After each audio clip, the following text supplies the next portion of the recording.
Picture this. It's the night of February 7th, 2026. The world outside is shrouded in darkness, and an eerie silence hangs in the air, broken only by distant, unsettling sounds. The moon is hidden behind thick, ominous clouds, casting long shadows over the landscape. You and three close friends find yourselves trapped, hearts pounding, as you realize that a relentless horde of zombies is closing in from behind. Every second counts, and the fear is almost overwhelming. Ahead of you, a single, rickety rope bridge stretches across a deep, seemingly bottomless chasm. It's old, creaking, and sways dangerously in the wind. This bridge is your only hope for escape. But there's a catch.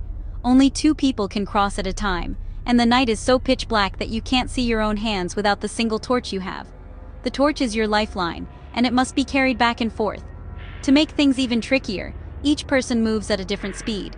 One can cross in 1 minute, another in 2, the third in 5, and the slowest takes 10 minutes. You can only move as fast as the slowest person in each pair.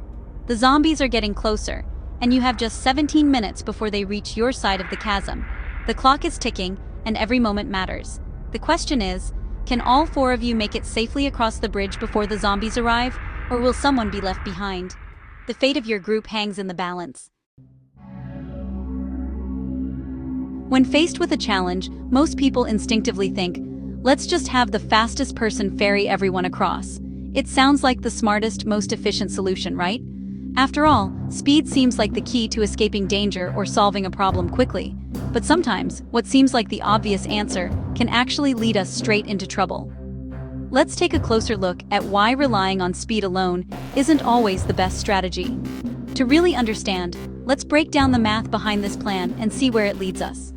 First, the two fastest people, the ones who can cross in 1 and 2 minutes, head over the bridge together. That takes just 2 minutes, which feels like a great start. Then, the 1-minute person, being the quickest, dashes back alone to the starting side. That's another minute added to the clock. Next, the 1-minute person teams up with the slowest of the group, the 5-minute crosser. Together, they make their way across. But this time it takes 5 minutes, since they have to go at the slower pace. Once again, the 1-minute person returns, racing back to help the last person. That's another minute gone. Finally, the 1-minute person and the slowest member, the one who takes 10 minutes, cross together. This last trip is the slowest, taking a full 10 minutes. Add it all up. 2 minutes, plus 1, plus 5, plus 1, plus 10. That's a total of 19 minutes. It might seem efficient at first, but the numbers tell a different story. Unfortunately, that's 2 minutes too late. The zombies catch up just as you're finishing. The plan that seemed so obvious actually leads to failure. Sometimes the fastest way isn't the smartest way at all. Here's the smarter way. First, the 1 and 2 minute people cross, 2 minutes. The 1-minute person returns, 1 minute. Now, the 5 and 10 minute people cross together, 10 minutes. The 2-minute person returns, 2 minutes. Finally, the 1 and 2 minute people cross again, 2 minutes.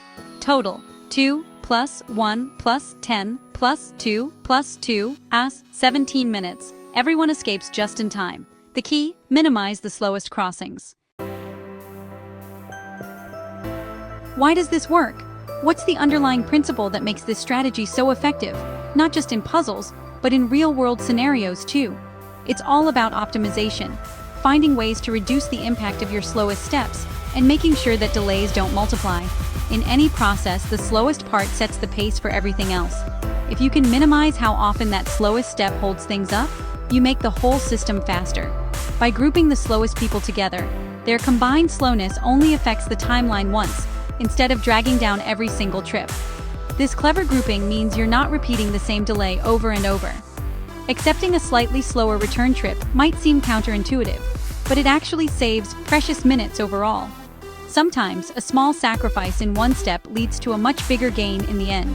This principle isn't just for puzzles, it's used everywhere.